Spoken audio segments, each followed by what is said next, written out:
Hello, hi guys! Magandang hapon sa inyong lahat. This is Churgas from Master Greek Channel. A faith healer o Zumatarder. So ngayong hapon na ito, tignan natin sabihin sa iyo ng ating mga gabay. So this is a weekly gabay for the month of September 4 hanggang September 10 for the sign of Pisces. So Pisces, welcome to my channel. Ano kayang messages, advices, and spirit guides ang ating masasagap for today's video?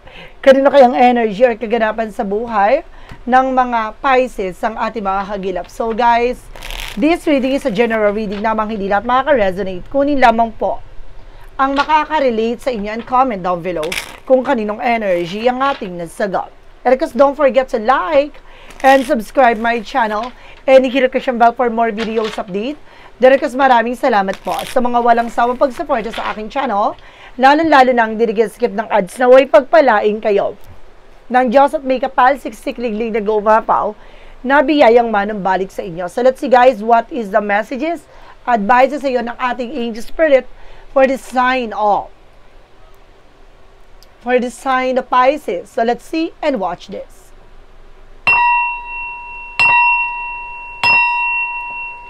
Ano kaya kaganapan sa buhay ng mga Pisces signs ang ating mga gilap? Tuklasin at bubulabugin natin. Angel Spirit, please give me information po. So let's see. And there's something guys with the devil. Oh my goodness. Unang baraha guys, there's a devil card.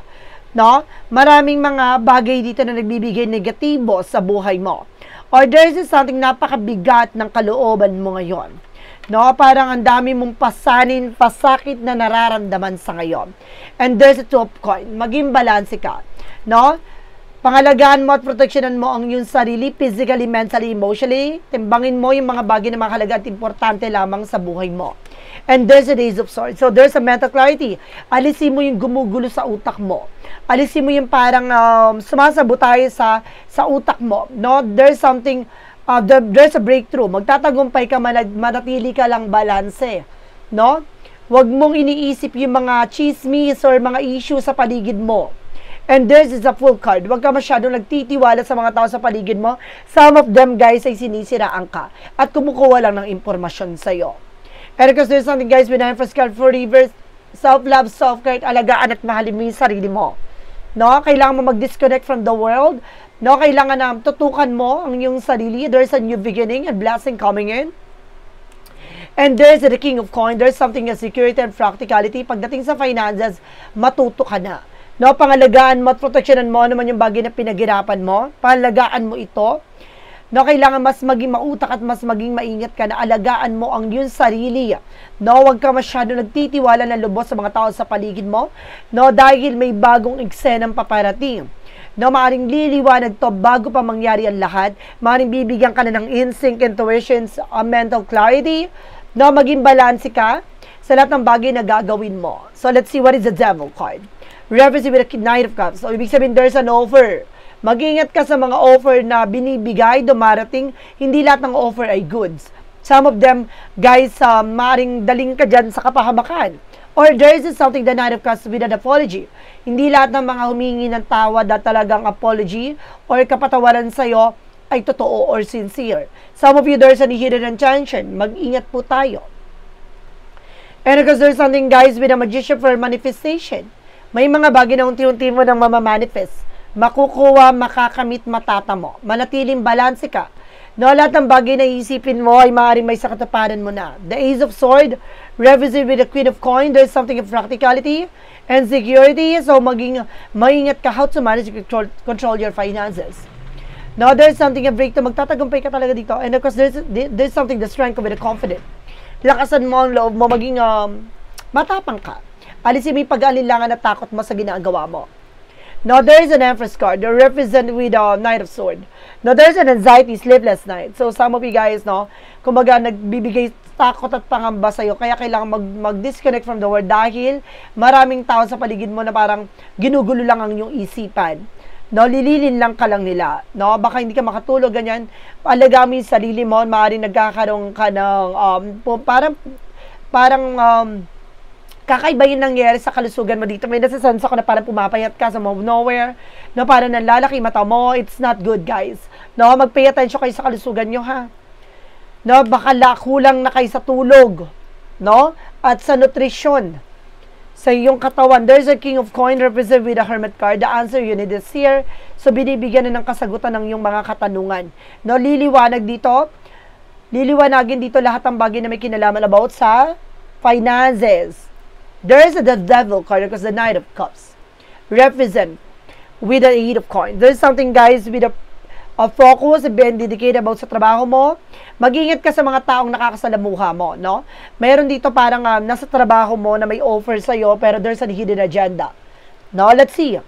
And of course, there's something the Queen of Swords, clear the boundaries. So, manatili ka, balanse, kalmado. Tingnan mo yung magiging kahihinatnan ng action and decisions mo. Linisin mo kung ano man yung bagay na magbibigay balakid sa'yo or makakasira ng mga plano mo. And there's a need of ones with a past communication and past moment. May paparating na mensahe. No? Good news, magandang balita. There's a travel, transaction, an email, or messages ka matatanggap. Especially related about sa negosyo, trabaho, hanap buhay mo. No, maaaring makapag-travel ka na. And there's a Nine of Coins. Nine of Coins represent with a potential for abundance. Magtiwala ka lang sa mong loob mo, magkakaroon ka talaga ng kasaganahan dito. No? Talaga, there's a new beginning coming in for you. What is the Empress card? Because the Knight of Swords represent with the Six of Swords. Makakalipat ka rin, makakalis ka din dyan sa position mo.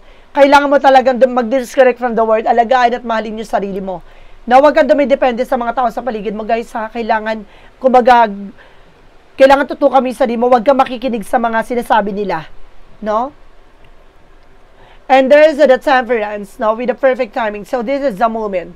No, you're also a game changer. Kaya mong baguhin ito ang ikot ng kapalaran mo, no? You can do it. So let's see.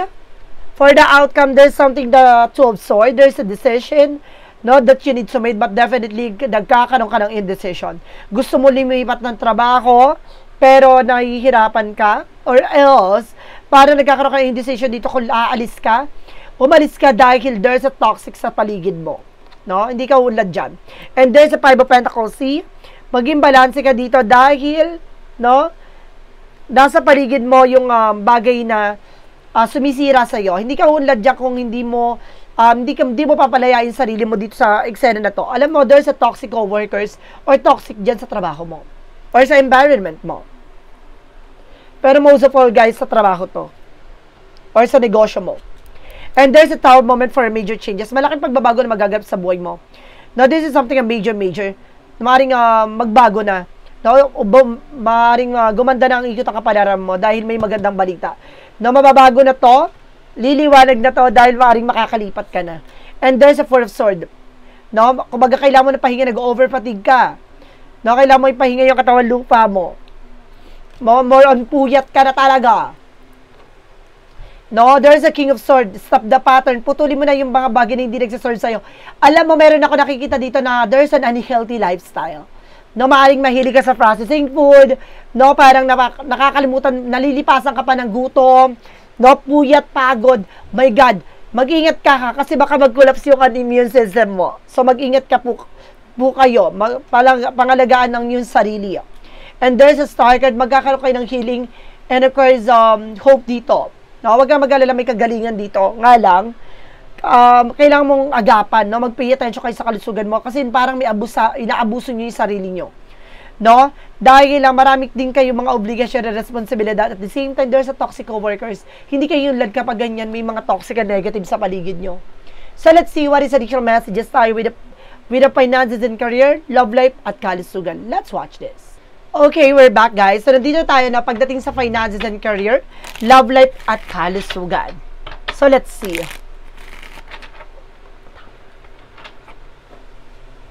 Okay, pagdating sa finances and career, so there's something, guys, with the Queen of Wands. There's a confident, lakas ang loob mo, maging matapang ka. Alisin mo yung pag-alinlangan at takot mo. Kailangan palaban ka dito. Now, there's something that Three of Pentacles, sabi ko na nga ba, especially sa trabaho mo eh. Now, there's a lot of toxic talaga and negative. So, kailangan mag-pay attention kayo sa mga tao makakasalamuhan nyo, makakausap nyo. And this is something the King of Cups. Now, there's a devoted supportive persons na maaaring sumusuport at gumagabay sa'yo dito. I see some ancestral guides na may gumagabay sa'yo dito. No, especially sa negosyo, trabaho mo. And there's a Ten of Wands. So, burden. So, may mga tao talaga niya na parang uod na parang, kumaga, sinisiraan ka. Oh my God, maraming mga chismis against sa'yo. May mga ma-issue pa sila, ha? No? And there's something the lovers, no? There's something connected with your love life. Maring kailangan nyo ng negosyo, no? Or may business kayo, that's good. No? Kumbaga, protectionan nyo lang yung business. No? Kasi may mga ano dito parang naninira, sumisira, ganon. Mag-ingat ka sa mga taong pagkakatiwalaan nyo. Alam nyo, there's the Queen of Wands, no? Confident at the same time, there's something na parang, there's a bee, no? Bees, parang, ano kayo dagsain kayo ng mga tao, malakas ang negosyo, or hanap buhay nyo, nasisira kayo that because of your, kumbaga, yung mga trabahador nyo, no? And this something a chart card, you need to take an action for this. No, kung di mo aalisin yan at tatanggalin nyo sumisira, masisira yung negosyo mo at ang inyong hanap buhay. No, pagdating sa love life, guys, so this something, guys, with an effort, maging mature kayo, magkaroon ng disiplina at respeto.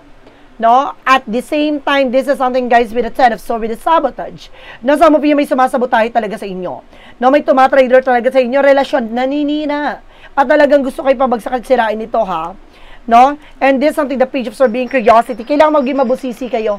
Alamin nyo yung mga bagay na alam nyo makakatulong sa inyong relationship. No? Maging, ano kayo,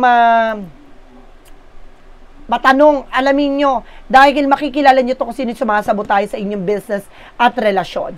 No, there's a high fight for, oh my, there's a religious factor. Oh my God, siya rin ang gumagawa sa inyo.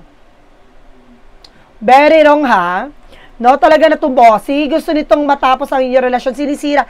Alam nyo, kaya hindi ka rin kayo nagkakaunawaan ng person mo, that because of this person. No, talagang babae ito, ha, na sinisira kayo. No?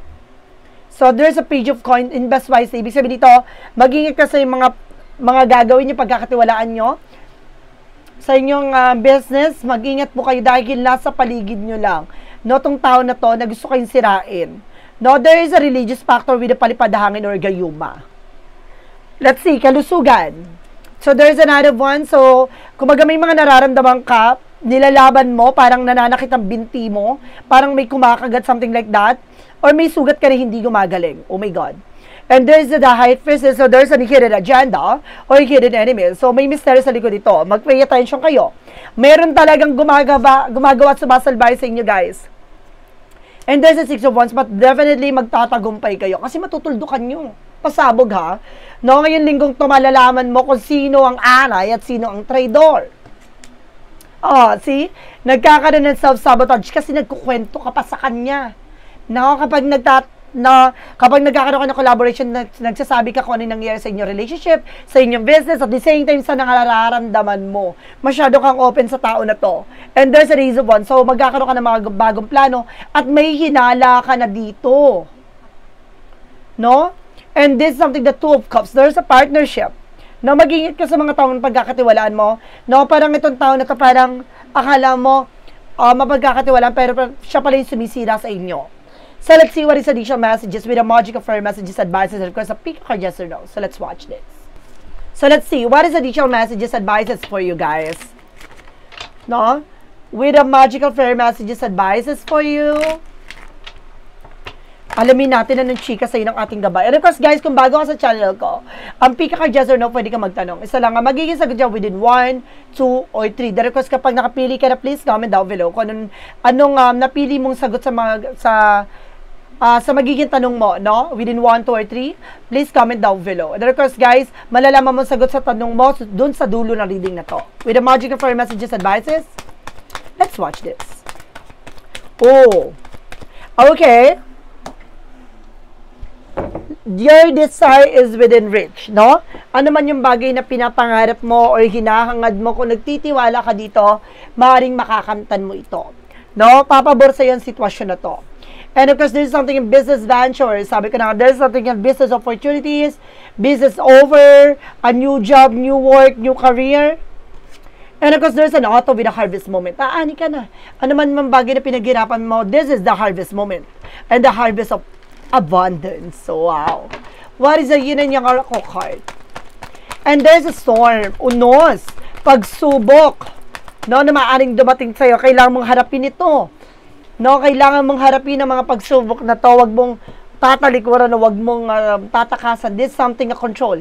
See, sabi ka na nga ba, kontrolin mo yung bunganga mo, oh. Sige ka kasing kinuwento. Sige kang chinika. Ayan, very wrong. What is the synchronicities represent what? Represent, guys, with a mother. No, maaring tinuri mo tong nanay, o there's a mother figure dito. No, and there's a black. Oh my God, binablock ka rin kaya hindi ka magbuntis. No, may negosyo kayo na person mo, pero hindi ka parang hindi ka mabuntis-buntis kasi hinakarang. Oh. And there, see, nakakaranas ka ng delays and cancellation sa mga transaction nyo. And there's something yung planting seed. No, talagang may nilagay, may tinanim sa'yo. Sa inyo. I feel parang may gusto sa person mo to, or either talagang mayroon lang siyang parang inggit sa inyo dalawa sa relasyon nyo, or even to your business. And there's a feminine, babahay talaga tong inggitera na to, guys. No? And there's something third party. Sabi ko na nga ba, may gusto sa person mo eh. What is Archangel Michael messages? And this something prayer will help you for your situation. No, magdasal ka at ito ay makakatulong din sa sitwasyon mo. For Jesus loving quote said, guys, the Comforter, which is the Holy Spirit, whom the Father will send in my name, He shall teach you all things. So see, may isang taong tutulong sa'yo, or may isang taong magtuturo sa'yo na kailangan mong gawin. Tulad ng ating Panginoon, no, may instrumento siya na ibibigay sa'yo para tulungan ka at para maresolba ano man yung sigalot or problemang pinagdadaanan mo sa ngayon. For angels number, represent what? Angels number represent with a 888 with a karma. No, there is a blessing. A lot of money is coming your way. Maraming pera talagang papasok sa'yo. Nga lang, may umaharang nito. A lot of money is coming your way. Fortune refer to more than just monetary and material success. If you don't appreciate the people in your life now, you won't have them tomorrow. This message encourages you to take personal responsibilities and use it to realize to greater your potential. See? May magandang eksena na paparating sa'yo, maging balanse ka. No, wag kang open sa lahat. Masyado ka kasing tiwala. At mag-ingat ka din sa lahat ng bagay na gagawin mo. Huwag ka mag-alala, what goes around comes around. Hindi sila makakaligtas sa karma. So let's see, what is additional messages with an angel spirit with a money move oracle deck? With a money move oracle deck, there is a loyalty, no? There is a be loyal to your friends, or may mga kaibigan ka, no, na maaaring loyal sa'yo. Or may mga kaibigan ka dito na maaaring, pinapakita dito na maaaring nakapanaginip ka ba na parang kang kinagat ng aso. So, mayroon kang kaibigan or may malapit sa'yo na tinatraidor ka. There is a clarifying for a life situation. O baka may tumulong sa'yong kaibigan, no, na para malaman mo kung sino talaga to. And there's a small step. Now, the small win, the small triumph, the everyday victory, celebrate them, they will take you there. Dadaling ka nito sa bawat simpleng hakbang, sa simpleng gagawin mo, ay maaaring malapit dyan ang tagumpay mo. No? Kumbaga sinasabi sa'yo dito, wag mong ipahalata, no? Hinay-hinay lang. No? Mariresolve mo rin, matatapos mo din yan. Clarifying for a love situation. A clarifying for a love situation represent, guys, with looming agenda. You have different ideas about love and intimacy. No, magkaiba kayo ng pananaw, magkaiba rin kayo ng perspective pagdating sa pag-ibig talaga o relasyon. May mga hidden agenda din dito. No, maaari may mga responsibilities, ganon. And there's a shadow work represent what? There is a shadow work represent what? There is an inner cosmos, trauma, seeing, go deeper. No, napakalalip nito. To embrace the light, first acknowledge the dark. No? Kung tanggapin mo ang liwanag, hindi mo makikita ang dilim sa likod dito kung hindi mo hindi mo makikita ang liwanag kung hindi mo handang makita yung madilim na part sa buhay mo. So, kailangan mo munang harapin at pagdaanan lahat ng bagay na yun hanggang sa tuluyang makita mo ang nung talagang nilalaman ng magandang kapalaran sa buhay mo. What lies beneath with your future?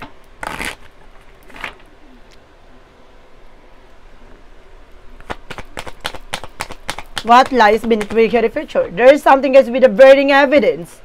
No, parang sinusunog na ebidensya dito. Parang may mga bagay na parang pinipilit itago ang katotohanan pero sisiwalat pa rin to. There's a part of the light represent what? With a part of the light represent what? There's a compassion. I open my heart to others, extending kindness and understanding without judgment.